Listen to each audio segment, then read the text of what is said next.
Hello and welcome to History Through Question. Today's topic is federalism. This topic comes under after independence and partition, that is the constitution and democracy. और ये जो federalism है, it's a broad concept, or basically more appropriate to say that it's a dynamic concept as it will include the static and the current portion. Okay, so इसको हम दो parts में divide करेंगे. जो first part होगा, that is the today's part. In this lecture we will try to understand what is federalism, क्या federalism है, and Indian federal systems. Okay, what are the types of federations and the features of federal systems of India.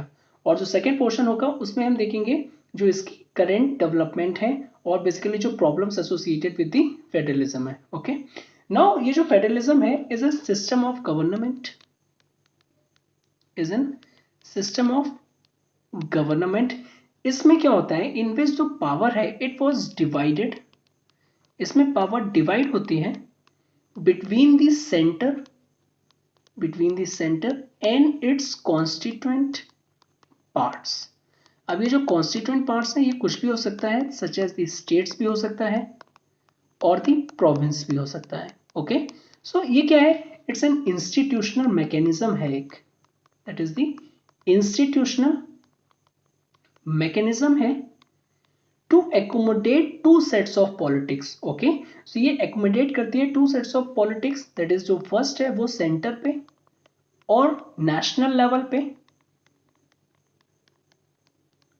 And जो second है वो regional level पे और basically the provincial level पे. Okay, provincial level पे. Okay, and due to which it makes an important part of Indian polity. Now let's see Indian federal system. Indian federal system, there are two types of federations. Two types की federation होती हैं. Okay, अगर हम देखें federation systems में there are two seats of power होती हैं जो कि ऑटोनॉमस होती हैं in their own spheres, that is two seats of power होती हैं और वो दोनों ऑटोनॉमस होती हैं in its own spheres. Okay, so ये जो फेडरल सिस्टम है ये डिफरेंट होता है from the unitary system. Okay, because in जो फेडरल सिस्टम होता है इसमें जो सॉवरेनिटी होती है ये कॉन्स्टिट्यूशनली स्प्लिट होती है between the two territorial levels. और ये जो स्प्लिट होती है इसका मेन रीजन क्या है, सो दैट जो ईच लेवल है वो एक्ट करे independently of each other in some areas जो भी उसको स्पेसिफाइड किए गए हैं. Okay, now let's see two types of federation. First is holding together federalism. Holding together federalism. Okay, इसमें क्या होता है, इन दिस टाइम्स जो पावर होती है, powers are share between, power share होती है between the various constituents parts. Okay, और ऐसा क्यों होता है, in order to accommodate the diversity, diversity को एकोमोडेट करने के लिए, accommodate diversity in the whole entity. Here जो पावर होती है they are generally tilted toward the central authority, means central authority के पास ज्यादा पावर उसको दी जाती है in comparison to the provincial और बेसिकली द रीजनल लेवल को. ओके, अच्छा इसके जो एग्जांपल्स हम देख लेते हैं. So India comes under this category, that is the holding together federalisms. India हो गया, स्पेन हो गया एंड बेल्जियम हो गया. ओके, नाउ जो सेकंड टाइप्स ऑफ फेडरलिज्म होती है that is the coming together federalism. Okay, coming together federalism. अब इस टाइप की फेडरलिज्म में क्या होता है, इन दिस टाइप जो इंडिपेंडेंट स्टेट्स हैं, जो इंडिपेंडेंट स्टेट्स हैं दे केम टुगेदर, वो आपस में पास आते हैं, that is they came together to form a larger unit. Okay, so वो उनको क्लब होके एक लार्जर यूनिट फॉर्म होते हैं. हेयर यहाँ पे जो स्टेट्स होते हैं वो इंजॉय करते हैं मोर ऑटोनॉमी, उनके पास काफी ऑटोनॉमी होती है अगर हम कंपेयर करें to the holding together kind of federalisms. It is because इसमें हमने जो देखा था दैट इज जो होल्डिंग टुगेदर फेडरलिज्म्स में इसमें जो जो पावर है और बेसिकली जनरली टिल्ट होती है टुवर्ड दी सेंट्रल अथॉरिटी, पर यहाँ पे क्या होता है कमिंग टुगेदर फेडरलिज्म में जो स्टेट है वो एंजॉय करता है more autonomy as compare to the holding together types of federalisms. यहाँ की क्या क्या एग्जाम्पल है, such as USA comes under this category, US हो गया, ऑस्ट्रेलिया हो गया और स्विट्जरलैंड हो गया। Okay, so these are the two types of federations. Okay, now let's see the features of federal systems of India. Features. Now the first features है that is जो government होगी at least कम से कम 2 levels पे तो होगी, that is the national levels और the regional levels, but in India आप if you know that जो पावर है हमारी सिर्फ 2 लेवल्स पे है या उससे ज्यादा लेवल पे भी है। ओके, सो बेसिकली मैं बता देता हूँ 3 लेवल्स पे है because we also have the local government as well. Okay, so हमारे यहाँ जो पावर है वो डिवाइड है 3 लेवल्स पे, नेशनल लेवल, रीजनल लेवल और the local level. Second is division of power between the various levels, तो इसमें सेकेंड जो फीचर है that is a division of power होगी बिटवीन दी वेरियस लेवल्स पे, हर लेवल को कुछ ना कुछ उसकी पावर्स दी जाएंगी जो उसका सोल अथॉरिटी होगी और बेसिकली उसको मींस अप्लाई करने की। Okay, third is the rigidity of constitution, fourth is independence of judiciary,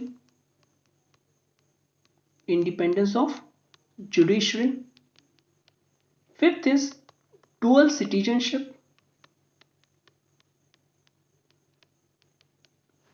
sixth is bicameralism. Okay, now जो all federations हैं might not have all the above features, ये जो हैं ये जो some of the features of the federal system और सारी की जो भी फेडरेशंस हैं ये जरूरी नहीं है कि उसमें सारे के सारे ये एलिमेंट हो, सम ऑफ देम में incorporated depending upon what type of federation is it. ठीक है, जो ये जो फीचर्स हैं ये अडॉप्ट किए जाते हैं depending upon the what type of federation जो स्टेट है उसमें और जो बेसिकली एक नेशन है उसमें किस टाइप की फेडरेशन को अडॉप्ट किया गया है। Now let's C federalism in India, federalism in India. Okay, India जो है एक फेडरल सिस्टम है बट यहाँ पे जो मोर टिल्ट दिया गया है it towards a unitary system of government. Okay, so यहाँ पे जो टिल्ट है it's more toward the unitary system of government और it is because of this it is sometimes considered as a quasi federal system. Okay, so because as it has features, क्योंकि जो India की जो federation है it has features of both federal and unitary system का blend है इसमें, that is the way the K C Wheare says जो Indian जो फेडरलिज्म है it comes under the quasi federal system and it was not the pure federation. Okay, अगर हम अपने constitution का आर्टिकल 1 देखें दैट इज जो इंडियन कॉन्स्टिट्यूशन है दैट स्टेट्स दैट जो इंडिया है, India that is the Bharat shall be the union of states, क्या है वो यूनियन है ऑफ स्टेट्स का। नाउ यहाँ पे जो एक बहुत ही इंपॉर्टेंट दैट इज जो फैक्ट है दैट इज जो वर्ड फेडरेशन है ये कहीं भी मेंशन नहीं है इन अवर कॉन्स्टिट्यूशन। ओके, तो ये इंपॉर्टेंट फैक्चुअल इंफॉर्मेशन है जो फेडरल वर्ड है और बेसिकली जो फेडरेशन है it was not mentioned anywhere in the constitutions. Okay, now अगर हम देखें जो एलिमेंट्स हैं एलिमेंट्स ऑफ फेडरलिज्म्स वो introduce in the modern India, ये कौन से एक्ट के थ्रू आए थे। Okay, if you know the act write down in the comment section below, although if you not, so ये जो आए थे गवर्नमेंट ऑफ इंडिया एक्ट 1919 जिन्होंने फर्स्ट टाइम सेपरेट किया था powers between the centre, separate किया था पावर्स को between the centre and the provincial legislatures. Okay, now let's see federal features of the Indian Union. Federal features of Indian Union. Okay, so first is the government at two levels पे government होंगी at least, that is the center and the state, center and state. Second is division of power, division of power होगी between the centre and states में. हमें पता है हमारे यहाँ 3 list हैं, 3 लिस्ट जो कि मेंशन है 7th schedule of constitutions. Okay, जो करती हैं which gives the subject each level has its jurisdictions. और ये जो 3 लिस्ट हैं that is the union list, state list and the concurrent list. Okay, now जो यूनियन लिस्ट है वो सिर्फ और सिर्फ उसका मींस जो सोल प्रेरोगेटिव है वो यूनियन ही उसको लॉज बना सकती हैं, जो स्टेट है वो स्टेट कर सकती हैं. और जो कॉन्करेंट लिस्ट है इसमें दोनों ही गवर्नमेंट अपनी सुटेबिलिटी के हिसाब से, अपनी नीड के हिसाब से लॉज इनेक्ट कर सकती हैं. All the exceptions are there but generally ये list mean separation of powers है. Okay, third is the supremacy of the constitutions. Now what does this mean, the supremacy of the constitutions? अब इसका क्या मतलब हुआ? So here हमने देखा, हमें अगर देखो कॉन्स्टिट्यूशन में क्या है, एक बेसिक स्ट्रक्चर ऑफ कॉन्स्टिट्यूशन है, बेसिक स्ट्रक्चर्स ऑफ कॉन्स्टिट्यूशन है जो कि इंडिस्ट्रिक्टेबल है. ओके, वो खत्म नहीं किया जा सकता as laid out by the judiciary. Okay, so in this way जो कॉन्स्टिट्यूशन है is the supreme law in India. Okay, जो हमारी इंडिया में है वो कॉन्स्टिट्यूशन सुप्रीम लॉ है. Okay, next is the fourth is the independent judiciary. Independent judiciary. Now what does this mean? Now this means जो constitution है it provides for an independent and integrated judiciary. एक तो independent है और दूसरी integrated judiciary है. Integrated judiciary because अगर हम देखें जो lower हैं, जो lower and district courts हैं, district courts हैं वो bottom पे हैं. It is at the bottom. Okay, अगर मैं इसको हायरार्की बनाऊं that is the lower and district court यहाँ पे आ जाएंगे सबसे नीचे. ओके, और उसके ऊपर क्या आ जाएगा, हाई कोर्ट्स आ जाएंगे. हाई कोर्ट्स आ जाएंगे are at the state level पे, ये आ जाएंगे स्टेट लेवल पे. एंड जो टॉप मोस्ट पोजीशन है that is the Supreme Court of India आ जाएगी. ओके, नाउ ये जो ऑल कोर्ट्स हैं these all courts are subordinate to the Supreme Court. ये सबऑर्डिनेशन है, सबऑर्डिनेट किसके हैं, to the Supreme Court. Now हमने देखा था in India is basically blend है of both the federal and the unitary features, that is by India को Kosai federal structure भी कहा जाता है. सो हम देख लेते हैं ये तो फेडरेशन एलिमेंट्स हो गए.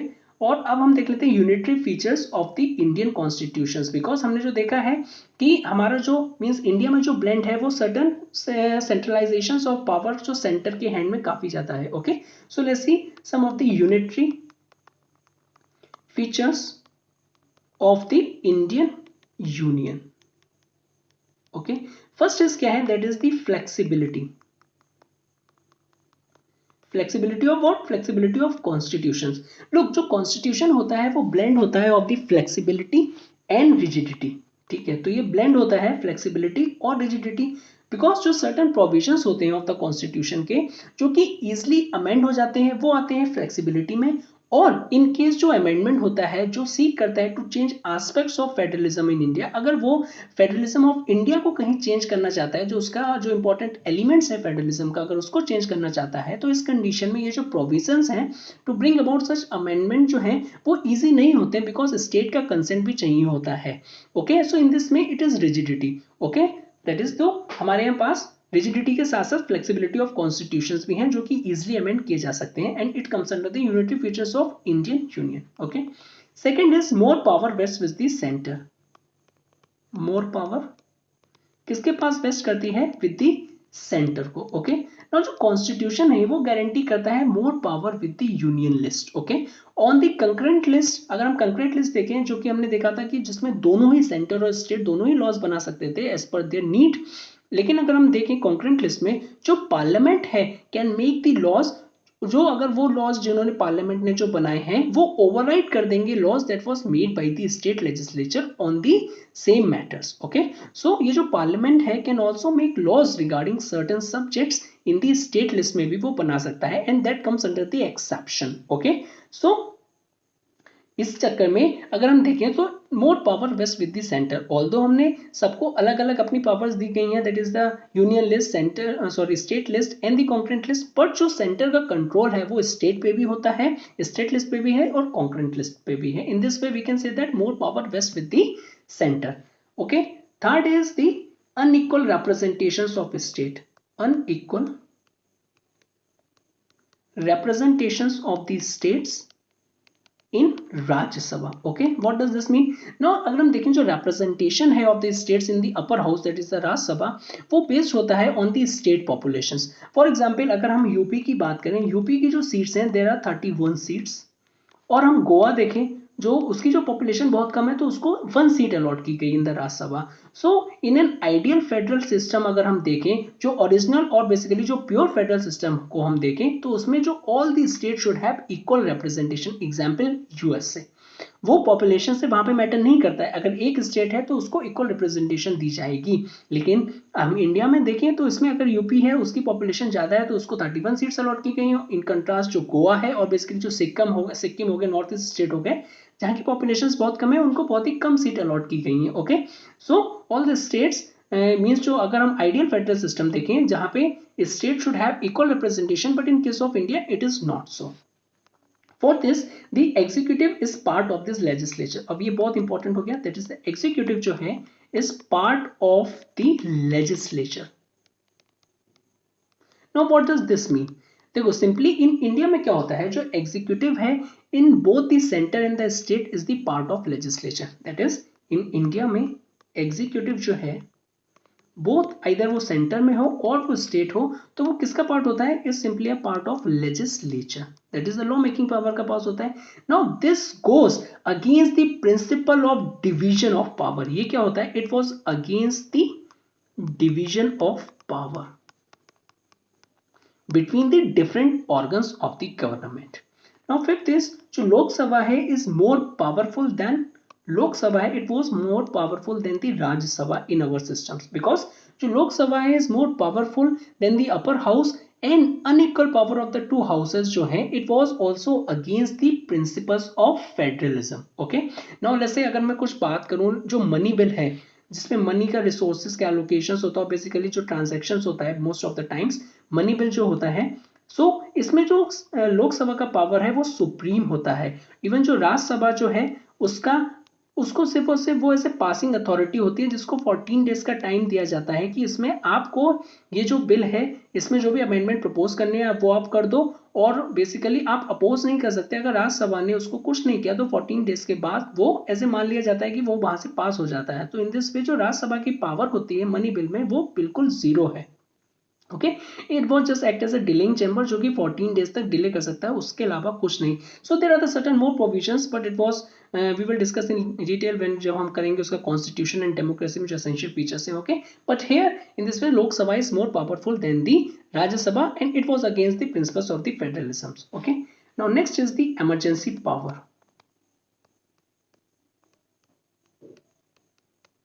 इमरजेंसी पावर दैट इज जो सेंटर है, centre is provided with the emergency power. तो इमरजेंसी पावर किसके पास है, वो सेंटर के पास है.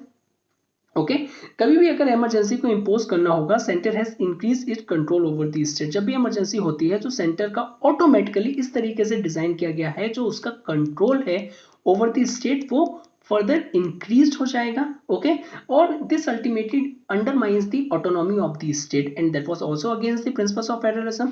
Next is the integrated judiciary. Integrated judiciary. Now ये जो हमारी जुडिशरी है इन इंडिया ये इंटीग्रेटेड है, हमने अभी थोड़ी देर पहले देखा था. Okay, but there is no separate judiciary at the centre and state level. Okay, this also undermines the basically it was against the principles of federalism. कोई भी सेपरेट जुडिशरी नहीं है, इंटीग्रेटेड ही है. ओके, नेक्स्ट इज सिंगल सिटीजनशिप. हमने देखा था एक इंपॉर्टेंट फीचर से of the federalism is the dual citizenship जो कि यूएस में होता है कि यूएस में जो है बेसिकली एक यूएस का सिटीजन है और जो भी स्टेट में वो रहता है वो उसका सिटीजन है. लेकिन इन इंडिया में क्या होता है, only single citizenship is available to the centres, sorry is available to the citizens. Okay, so they can not be the citizens of state as well. अगर वो मीन्स हमारे यहाँ दो में नहीं होता है, सिर्फ और सिर्फ एक ही सिटीजनशिप्स है और means they cannot be the citizens of the state as well. Okay, so ये क्या होता है, this helps in increasing the feeling of nationality as ये forge करता है unity amidst the regional and cultural differences. Okay, but at the same time it also augments the fundamental rights such as the freedom of movements and residence in the any part of the nations. Okay, next is the governors appointment. Now ये जो governor होते हैं, that is the governor of a state, acts as a centre के representative की तरह act करते हैं इन दी state. Okay, so जो स्टेट गवर्नमेंट है, it does not appoint the government but the centre does. Next is the new state formation. New state formation. Okay, now जो parliament है उसके पास पावर होती है to alter the territory of a state. वो state की territory को alter कर सकता है बाय इंक्रीजिंग, या तो वो इंक्रीज करके, या डिक्रीजिंग और basically reducing the area of the state. At the same time parliament के पास ऑल्सो पावर होती है to change the name of the state, state के नेम भी चेंज कर दे। So it was one of the unitary features of the federalism. Okay, next is the all India services. All India services, दो जो all India services हैं such as IPS हो गया, Indian administrative service, Indian police system, IPS, IRS etcetera. Now इसमें जो centre का interference होता है in the executive powers of the state. Okay, so ये जो सर्विसेज होती हैं, it also offers uniformity in the administration throughout the nation, so it comes under the unitary part of the federalism. Okay, next is the integrated election machinery. Integrated election machinery. Now जो election commissions of हमारा India है is responsible for conducting the free and fair elections both दोनों जगह पे centre and the state levels in India. All the जो members हैं of the election commission is appointed by the president. Okay, next is the veto over state bills. Now जो governor है, governor of a state can reserve, वो reserve कर सकता है certain kinds of bills for the president के considerations के। Okay, for the president considerations due to which जो president enjoys absolute veto on this bills. Okay, अब उसके पास जब एब्सोल्यूट वीटो आ गया प्रेसिडेंट के पास, so he can even reject the bill at the second instance, that is जब bill है उसको सेंड किया गया after reconsiderations by the state legislature. Okay, so ये जो प्रोविजन है is an departure from the principles of federalism. Next is the integrated audit machinery. Integrated audit machinery. Okay, now हमारे जो प्रेसिडेंट हैं, president of a country appoints CAG. What is CAG? Controller and the auditor general of India, जो कि audit करते हैं accounts of both centre and states. Last is the power to remove key officials. Power to remove key officials. Okay, now जो state government अगर हम देखें, और basically जो स्टेट लेजिस्लेचर है does not have the authority to remove certain key government officials. उनके पास authority नहीं है कि वो रिमूव कर सकें सर्टेन की गवर्नमेंट ऑफिशियल्स हैं। Even at the state level, अगर हम स्टेट लेवल की बात करें, even state level like election commissioner हो गए ऑफ अ स्टेट, और बेसिकली जज ऑफ द हाई कोर्ट, उनको की रिमूवल की पावर भी उनके पास नहीं है। और the basically the chairman of the state public service commission, chairman of the state public service commission. So in this lecture हमने देखा कि फेडरलिज्म क्या है, टाइप्स ऑफ द फेडरलिज्म, और जो इंडियन फेडरलिज्म है इसमें that is a quasi federalism है, it will blend of both federal and the unitary features, तो वो भी हमने डिस्कस कर लिए। सो जो नेक्स्ट पार्ट होगा लेक्चर्स में वो कंसर्न होगा basically what are the problems with the federalisms, और जो करंट एस्पेक्ट है उससे रिलेटेड होगा। So this is all about the federalisms. If you like this video please do like, share and subscribe, and thank you very much for watching this. Have a good day.